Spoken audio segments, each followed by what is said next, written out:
They say that in any transaction, one party has the power and the other has the hope. My name is Richard Matthews. I am 45 years old. I went into this with hope. Hope for a fair deal. Hope for a simple, honest exchange. They went into it with power, or at least the illusion of it. They thought I was just another name on a spreadsheet. Another easy target they could squeeze for a few extra $100, confident I'd just roll over and accept it. They calculated their profit margin. They ran their numbers. They had their script ready. But there was one variable they completely failed to account for in their cold, corporate equation. Me. They didn't know that my hope, when crushed, turns into something else entirely. Something far more powerful. It turns into resolve. This is the story of how I took their illusion of power and shattered it into a million pieces. It's the story of how their attempt to scam me out of $700 didn't just fail. It ended up costing them and earning me an extra $750 in cash and a satisfaction that is truly priceless. And it all began with a promise. A shiny, digital promise on their slick professional website. I had a few pieces of gear, items I'd taken care of. My camera, which had captured birthdays and holidays. Its lens was spotless. Not a single speck of dust, its body unscuffed. I knew every button by feel. The satisfying, solid click of its shutter was a sound I knew well. It wasn't just an object. It was a keeper of memories. Then there was the tablet I used for my design work. Its screen was perfect, protected from day one. Its aluminum back was smooth, without a single scratch, from being tossed on a table. It was my creative tool, and I treated it like one. I had decided it was time for an upgrade.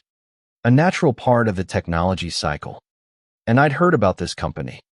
They were all over social media. Ads popping up with smiling faces and glowing testimonials. Their big hook. Their central promise, plastered in a bold, trustworthy font right on their homepage. We pay 70% of current retail value. The fastest, fairest way to sell your used items. It sounded so clean. So simple. 70% felt substantial. It felt fair. They handled the hassle of finding a buyer, the shipping, the risk. And for that service, they took 30%. On paper, it was a perfectly reasonable business model, one I was more than willing to engage with. So I started the process. I filled out the forms online, carefully listing each item, accurately describing its flawless condition. They sent a prepaid insured box. It all felt so professional, so secure. I packed each item with care, wrapping them in bubble wrap, ensuring they wouldn't get a single fingerprint on them, let alone a scratch. I sealed the box, sent it off, and I waited. I felt good about it. I'd done my part. I'd been honest. And I expected the same in return. I was already browsing their site, planning what I might get with the cash. Imagining the upgrade. The anticipation was pleasant. A low, happy hum in the back of my mind. Days turned into a week. I tracked the package. I saw it was delivered. I saw it was signed for. And then, silence. Another few days passed. The happy hum of anticipation started to sour into a quiet thrum of anxiety. Was something wrong? Did they lose the package? I refreshed my email for the 10th time in an hour. Nothing. Finally, my phone rang. It was an unknown number, but the area code matched their corporate headquarters. This was it. The moment of truth. I answered a little too quickly. Hello. The voice on the other end was flat. Monotone. A voice that has said the same words 1,000 times and has been drained of all human warmth. Hi, I'm calling from Safe Sale. Regarding the items you sent in for trade. He confirmed my name and address, his voice a dull drone. Then he got to it. There was no preamble, no friendly chat. Just the cold hard number. And when he said it, the figure was so shockingly low that for a second, I thought I'd misheard him. My brain couldn't process it. It was less than half of what I had conservatively estimated. I literally felt my stomach drop. A hollow sinking feeling. "I'm sorry," I said, my voice catching slightly. "Could you repeat that amount? I think I may have heard you wrong." He repeated it. The same number. The same dead tone. It was real. A wave of confusion washed over me, quickly followed by the hot sting of feeling utterly ripped off. "That seems incredibly low," I managed to say, trying to keep my voice even, trying to give him the benefit of the doubt. My items were all in perfect condition, functionally and cosmetically. "How did you arrive at that valuation?" I could almost hear him shrug through the phone, a sigh of practiced weariness, as if my question was an annoying but predictable part of the script. "Sir, as our website states, we only pay 70% of retail, and that is what I am quoting you." The condescension was subtle, but it was there. He was stonewalling me, using their own policy as a weapon against me, even though the math made no sense. He was counting on me being too polite, too non-confrontational to push back. He was counting on me just giving up. My mind was racing. I wanted to scream. I wanted to demand to see the breakdown, to argue. But I knew it would be pointless. This guy was a gatekeeper, a wall built of corporate policy and complete indifference. Then he shifted his strategy. The classic upsell, disguised as a solution. "Look," he said, his tone changing slightly. A false veneer of helpfulness, now coating his words. "Instead of the cash payment, perhaps you'd be interested in an item from our own store. We have a—" He mentioned the product I had checked out a while ago, "which I see is on your wish list." I was stunned. I had put that on a public wish list on their site weeks ago. They were using my own data against me, trying to manipulate me. "It's actually priced a little higher than your trade-in value," he continued, as if he were bestowing a great gift upon me. "But I can get that approved as an even trade for you. No extra cash out of your pocket." I felt trapped. Arguing for more cash seemed hopeless. This felt like a slightly better bad deal, a way to salvage something from the wreckage. Defeated, frustrated, and feeling utterly powerless, I just wanted the conversation to be over. "Fine," I mumbled. "Just do the trade." We ended the call, and I was left in a state of quiet, simmering rage. I felt foolish. I felt cheated. He had played me, and I had let him. But as the hours passed, that feeling of foolishness began to curdle. It fermented into something else. It wasn't just about the money anymore. It was about the principle. It was the casual, dismissive way he had lied. The way he used their own policy as a shield for a blatant scam. The knot in my stomach wasn't going away. In fact, it was tightening, twisting. It was a knot of injustice, and I knew I couldn't just leave it alone. I couldn't let them get away with it. That evening, I couldn't sleep. The conversation replayed in my head. His flat voice. My weak acceptance. I got out of bed, went to my computer, and a new feeling started to take over. Determination. If he was going to quote their policy at me, then I was going to become an expert on their policy and their prices. I pulled up their website. The same clean professional site that had lured me in. But this time, I wasn't a hopeful seller. I was a forensic accountant. And their website was the scene of the crime. I didn't search for new items. I went straight to their used section, the marketplace where they would sell the very items I had just sent them. I started with the camera. I typed in the exact make and model, and the results populated the screen. There were several of them, all listed as used, excellent condition. Just like mine. Their prices varied a bit, from £550 on the high end to £480 on the low end. To be scrupulously fair, to make my case unassailable, I ignored the higher prices. I took the absolute lowest price I could find, £480, and I wrote it down. Then I did the same for the tablet. Again, several listings. I scrolled past the ones priced over £400. I found the cheapest one, £350. Used, excellent. I wrote it down. I did this for every single item I had sent them, carefully documenting the lowest possible price they themselves were charging customers for an identical product in identical condition. After about an hour of this digital detective work, I had my list. I had my numbers. Their numbers, taken directly from their own storefront. I opened the calculator app on my computer. A small, simple window on my screen that was about to deliver the final verdict. I added up the column of their lowest prices. The total came to a little over £2,300. Now for the final step. Their promise, their core principle. They pay 70% of retail, which means they keep 30%. So, I took that total, that £2,300, and I calculated 70% of it. I typed in the numbers, and I hit enter. The figure that appeared on the screen made my blood run cold. It was the proof. The undeniable, mathematical proof. According to their own prices and their own stated policy, my items were worth just over £1,600 in cash payout. The man on the phone had offered me less than £900. They hadn't just lowballed me. They had tried to short me by more than $700. I stared at the number. It wasn't an estimate. It wasn't a feeling. It was a fact. A cold, hard, indisputable fact. The rage I felt before was nothing compared to this. This was a calculated, systemic, deliberate attempt to defraud me. How many other people had they done this to? How many people just accepted the lowball offer and walked away, feeling disappointed, but never knowing the truth? I wasn't going to be one of them. The next morning, I called them back.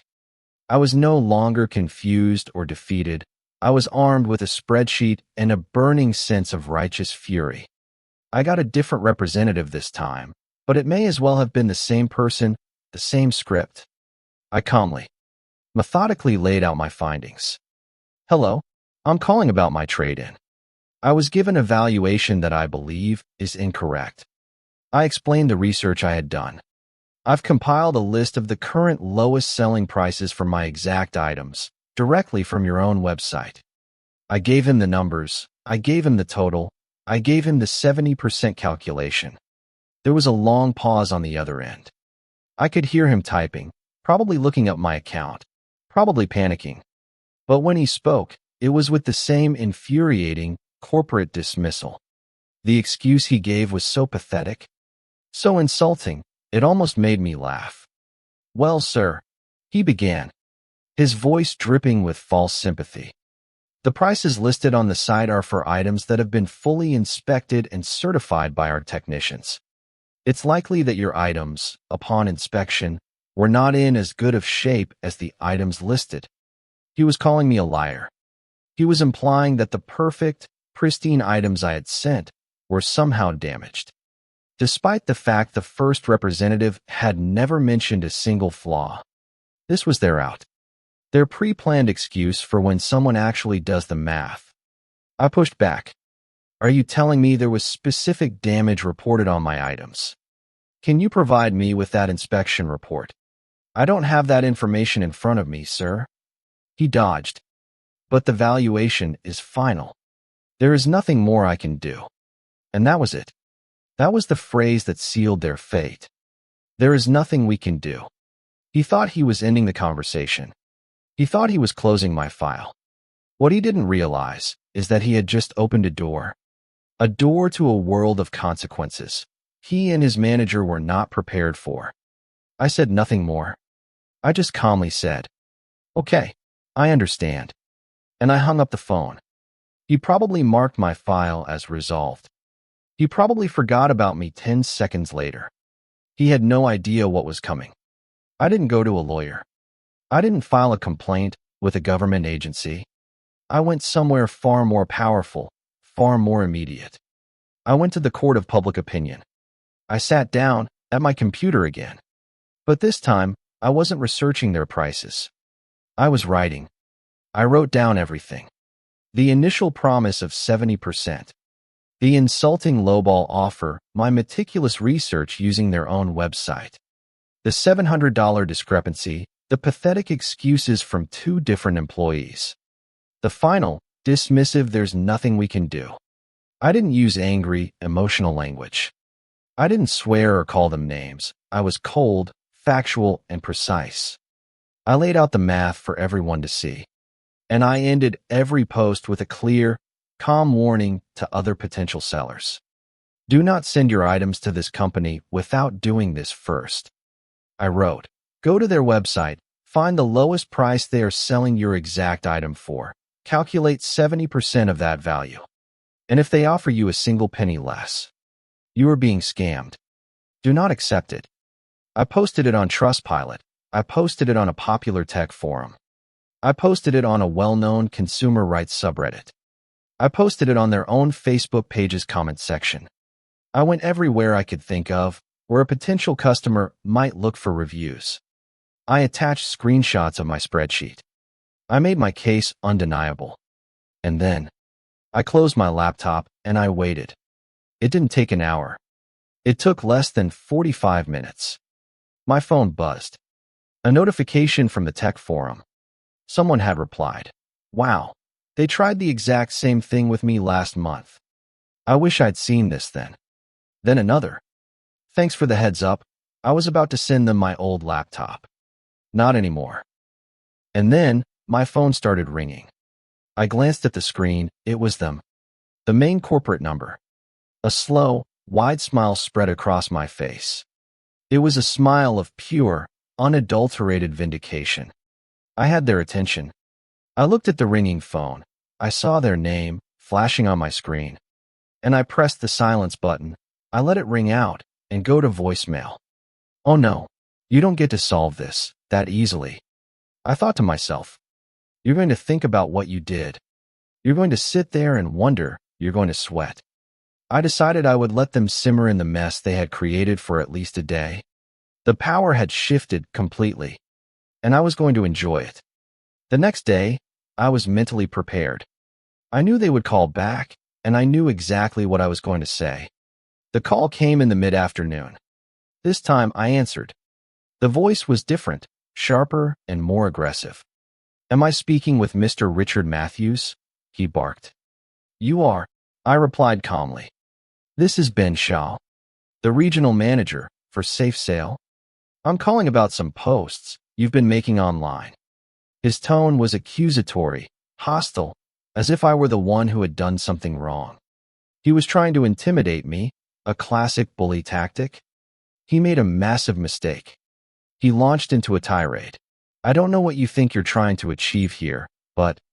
I cut him off. My voice was quiet, but it sliced through his anger like a razor. Stop. Just that one word. It hung in the air between us. He actually stopped talking mid-sentence. Stop. Right there, I continued, letting the silence stretch between each word. Let me be perfectly clear with you. You are in absolutely no position to be speaking to me with that tone of voice. You and your company are the ones who tried to defraud me. If you continue to speak to me this way, this conversation will be over. And my next posts will include a full transcript of your attitude. Do you understand me? The silence that followed was the most satisfying sound I have ever heard. It was the sound of a bully's brain rebooting. The sound of a man realizing his power was gone, that he had miscalculated his opponent completely. When he spoke again, he was a different person. The aggression was gone, replaced by a strained, almost pleading tone. Okay, he stammered. Look, I apologize. Why didn't you call us to try and settle this before all of this? I almost laughed. Oh, but I did, I said, my voice dripping with mock sincerity. I called twice. And on both occasions, your employees informed me, and I quote, there is nothing we can do. So I did the only thing I could do. I informed other potential customers about your business practices. He sighed, a heavy defeated sound. He knew he had no leverage. He got straight to the point. The question I had been waiting for since this whole thing started. What will it take for you to go and delete all of the posts you made right now? I let him hang there in the silence for a good 10 seconds. I wanted him to feel it. I wanted him to understand that I was in complete control. $700 would work for me, I said finally, my voice even and clear. I didn't ask for an apology. I didn't ask for the trade-in item. I asked for the exact amount they had tried to steal from me. His reply was instantaneous. Desperate. If I tell you, right now, that I will personally put a check in the mail for you today for the full amount of $700, will you give me your word that you will go online and delete your posts immediately? You have my word, I said. I will delete them as soon as we hang up. But let me give you my word on something else. If I do not receive that check in a timely manner, I will be reposting my story. But this time, I'll also be including the details of this conversation. And I will post it on far more websites than I did before. Am I clear? Crystal clear, he said, his voice now sounding small. Thank you. The check will be in the mail this afternoon. As soon as I hung up, I went back to every site and deleted my posts. I had won. It was over, or so I thought. About a week later, the check for $700 arrived. I cashed it. The money was in my account. Justice. But the next day, the manager called me again. My heart sank. What now? His tone, however, was completely different. He was polite, almost friendly. Hi, I just wanted to follow up, he said. We really appreciate you taking down the posts. But it looks like the one on the tech forum is still active. I think you may have missed it. I immediately felt a pang of guilt. I had given my word. I checked, and sure enough, there it was. In my haste, I'd missed one. Oh my gosh, I said. I am so sorry. That was a complete oversight. I'll take care of it this very second. Thank you, he said, and he sounded genuinely relieved. And then he said something that I absolutely never expected. You know what? For being so cooperative and handling that so quickly, I'm going to send you an extra little something for your trouble. I was speechless. I told him that wasn't necessary, but he insisted. A few days later, a second envelope arrived. Inside was another check. This one was for $50. They had tried to scam me out of $700. And in the end, I got $750 from them. All because I refused to be a victim. I did the math and I used my voice. And it turns out, that's all the power you really need.